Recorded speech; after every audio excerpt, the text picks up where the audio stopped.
come up with all these brilliant ways to deal with the problem. Light incense, set up fans, blame it on the dog. But until you realize that something has crawled under your house and died, your problems will linger on, stinking up your life. The first key to ridding yourself of limiting subconscious beliefs is to become aware of them. Because until you're aware of what's really going on, you'll keep working with your conscious mind, think you need to paint the porch, solve a problem that's buried far beneath it, dead skunk removal, in your subconscious, which is an exercise in futility. Take a minute to look at some of the less than impressive areas of your life and think about the underlying beliefs that could have created them. Let's take the old crowd pleaser, lack of money, for example. Are you making far less money than you know you're capable of earning? Really wish the internet would work properly. What you do, you can't seem to go above. Does generating an abundance of money consistently seem like something you're not even physically capable of? If so, write down the first 5 things that come to your mind when you think about money. Is your list full of hope and bravado, or fear and loathing? What are your parents' beliefs about money? What are the beliefs of the other people you grew up around? What was their relationship with money like? Do you see any connection between their money beliefs and yours? Later on in this book, I'm going to give you tools to go much deeper with your subconscious beliefs and fix whatever's blocking you from living the kind of life you'd love to live. But for now, practice stepping aside, notice what's happening in the dysfunctional areas of your life, and strengthen your almighty awareness muscle. Start waking up to the stories you're working with in your subconscious, such as, I'll have to do things I hate in order to make money. I'll feel trapped if I get into an intimate relationship. If I go on a diet, I'll never get to eat anything fun again. If I enjoy sex, I'll burn in hell with the rest of the dirty sinners, etc. Because once you see what's really going on, you can start to drag out the stinky carcasses of your limiting subconscious beliefs and give them the heave-ho, thereby opening up the space to invite the fresh, new, awesome beliefs and experiences that you'd love to have into your life. Chapter 2, the G word. If you want to find the secrets of the universe, think in terms of energy, frequency, and vibration. Nikola Tesla, inventor, physicist, super genius. When I lived in Albuquerque, New Mexico, my friends and I used to hang out at this western bar called Midnight Rodeo. It was the kind of place that had curling irons and hairspray in the women's bathroom, Bud Light on permanent special for $2 a can, and a solid oak dance floor the size of a cornfield. We were all from New York and were way too cool for country music. So at first we'd just go to snootily make fun of it all, taking great pride in being the first to spot a particularly gigantic belt buckle, or a cowboy sporting one of them handlebar mustaches big enough to cover 5 upper lips. But our favorite part was the line dancing. We'd stare mesmerized by the giant choreographed mass of Garth Brooks fans, stomping around in synchronized woo-hooery with their thumbs purposefully tucked into the front pockets of their jeans. It was so hilarious that we started joining in ourselves, waving from the middle of the sea of cowboy hats to our friends, "Watch this!" Then, we'd stay on the dance floor for the next song, just to try and get that part down where you click your heels right before the spin. Then we found ourselves sneaking off every weekend to merrily line dance our little achy breaky hearts out. This is sort of the same way the God thing happened for me.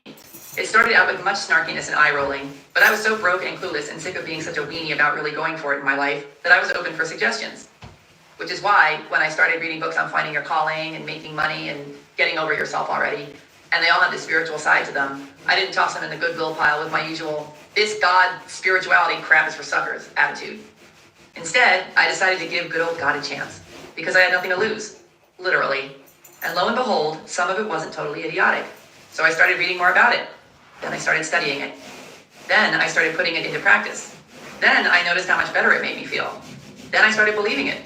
Then I noticed all these awesome shifts starting to happen in my life. Then I became obsessed with it. Then I started loving it. Then I started radically changing my life with it. Then I started teaching it. Now I'm basically writing the mechanical bull about it, punching my fist in the air and yelling to the guy manning the controls, "Hit it, Wayne!" Wherever you happen to stand on the God issue, let me just say that this whole improving your life thing is going to be a hell of a lot easier if you have an open mind about it. Call it whatever you want. God, Goddess, the big guy, the universe, source energy, the grand poobah, gut, intuition, the force, the zone, the vortex, the mother lode. It doesn't matter. Personally, I find the God word to be a tad too loaded. I prefer source energy, the universe, the vortex, spirit, the mother lode, all of which I will be using interchangeably throughout this book, by the way. Whatever you choose to call it isn't important. What is important is that you start to develop an awareness of and a relationship with the source energy that's surrounding you and within you, which is all the same energy and which will be your best pal ever if you give it a chance. Because here's the thing. All of us are connected to this limitless power, and most of us aren't using but a fraction of it. Our energy is taking a joyride in these bodies of ours, learning, growing, and evolving along the way. One would hope anyway. I suppose numbing, shrinking, and moving back in with our parents is also an option, until our corporal journey comes to an end and we move on. Thanks for the lift. This realization that we're made up of and connected to source energy made me want to have a deeper understanding of spirituality so I could make my physical experience as awesome as possible. And let me tell you, ever since I got into it, it has been awesomeness maximus. When I'm connected with source energy and in the flow, I am so much more powerful, so much more in tune to my physical world and the world beyond, and just so much happier in general. And the more I meditate and the more attention I give to this relationship with my invisible superpower, the more effortlessly I can manifest the things and experiences I want into my life, and do it with such specificity and at such a rapid rate that it makes my hair stand up. It's like I finally figured out how to make my magic wand work. If loving spirit is wrong, I don't want to be right. Here is the foundation for all the work we're about to do together on your life. The universe is made up of source energy. All energy vibrates at a certain frequency, which means you're vibrating at a certain frequency, and everything you desire and don't desire is also vibrating at a certain frequency. Vibration attracts anything like I vibration. desire, I will Otherwise receive known because as my the law of reality attraction. is created The by basic me. idea is, focus on that which makes you feel good, and ye shall attract that which makes you feel good. We're all attracting energy to ourselves all the time, whether we realize it or not. And when we're vibrating at a low frequency, such as feeling pessimistic, needy, victimized, jealous, shameful, worried, convinced we're ugly, etc., yet expect high frequency, awesome things and experiences to come into our lives, we are often disappointed. You need to raise your frequency to match the vibration of the one you want to tune into. It's like trying to listen to a certain radio station but tuning in at the wrong frequency. If you have a hot and sexy date and want to listen to 105.9 FM slow jams, but set your dial to 89.9 FM National Public Radio, you're not only going to be slow jamless, but you're more likely to attract a discussion about immigration laws in the US instead of attracting a relaxed and candlelit body that's in the mood for love. The universe will match whatever vibration you put out, and you can't fool the universe. Which is why, when you're vibrating at a high frequency, awesome things seem to flow to you effortlessly, and you seem to stumble over the perfect people and opportunities all the time, and vice versa. As Albert Einstein observed, coincidence is God's way of remaining anonymous. When you learn to consciously master the energetic realm, believe in the not yet seen, and stay in your highest frequency, you harness your innate power to create the reality you desire. So once again, good old awareness. Anything I desire, I will Once you receive realize because you my can reality improve your is situation by created by connecting me. with source energy and raising your frequency, you can freaking do it already. I'll tell you exactly how later. Instead of opting to stay in the suck hole and feeling like a victim of pathetic circumstances, such as microwaving ramen in its styrofoam cup for dinner, or working for someone who makes your flesh crawl.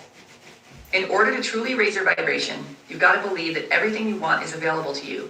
And the best way to keep this belief strong is by staying connected to source energy. It's like we're surrounded by this big, all-you-can-eat buffet of incredible experiences and insights and feelings and opportunities and things and people and ways to share our gifts with the world. And all we have to do is align our energy with what we want and take decisive action to allow this good into our lives. And this decisive action part is key. Sadly, we can't just float around our neighbor's pool on a raft with cup holders, sipping cocktails and being all high frequency while waiting for unicorns to fly down from the sky. We have to take action. Hell-bent for glory kind of action. The trick is to have both parts, energy and action, working in unison. Unless your energy is lined up properly with that which you desire, really desire, any action you take is going to require way more effort to get you where you want to go, if it gets you there at all. Once in a while, you may get lucky doing one without the other. But if you get very clear on what you truly want, rather than what you think you should want, believe that it's available. Remember, the best way to do this is by staying connected to source energy and keeping your frequency high. And then take decisive action. You will eventually succeed. Have you ever had... The internet is terrible today, so there's that. Also, my phone is about to die. Oopsies. Apparently my phone is gonna die. So yeah, the internet is just absolutely fucked.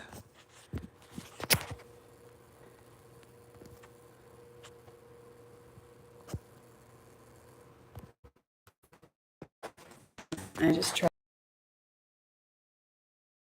I'm always forgetting my doctor's appointments, dude. I'm like the queen of that.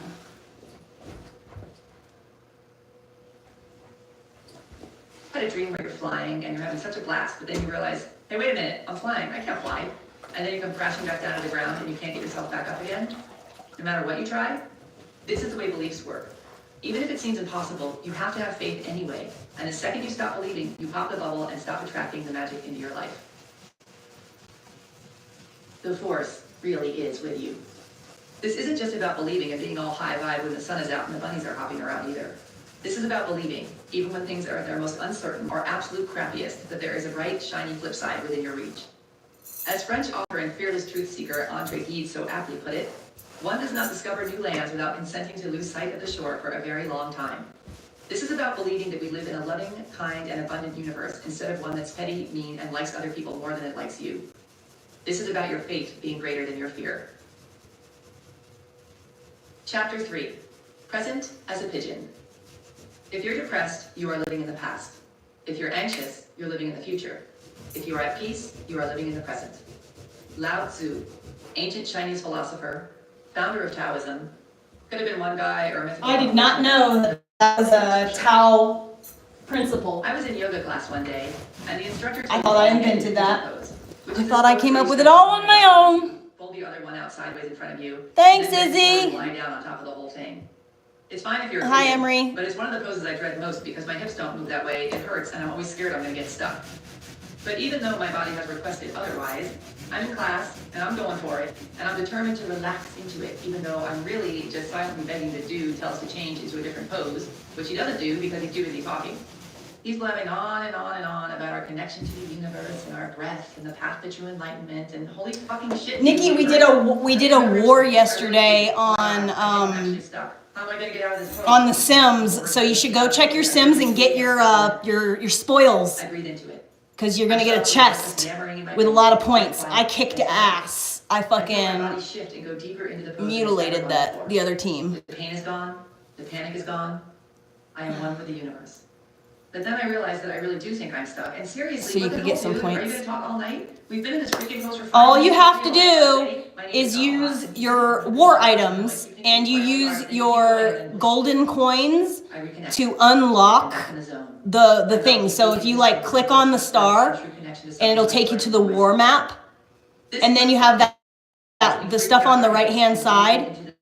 Click on the green square with the yellow star in the middle of it, and that will show you all of the like magic spells that you can use on the other team, the attacks. And if you've earned enough cards to unlock them, you can unlock them using your gold keys, and then you can upgrade them using gold keys as well. Once you unlock them, then the items that you have for war, it's the same as when you're building something in a commercial shop. You have to take like items and put them together, and then it will do the thing, you know? But you should have some war simoleons, like the purple money. You should have some of the purple money in your account, so you can buy all kinds of like war items that you need. But either way, if you just click on the star, you get points and coins and